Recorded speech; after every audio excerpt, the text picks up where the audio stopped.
So now I'm going to install my CPU fan. And what you do, you line up the 4 legs.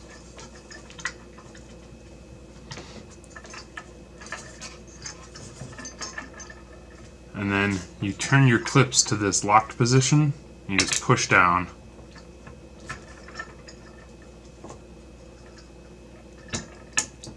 And I try to go opposite corner to opposite corner, just so it applies the pressure evenly. And there we go.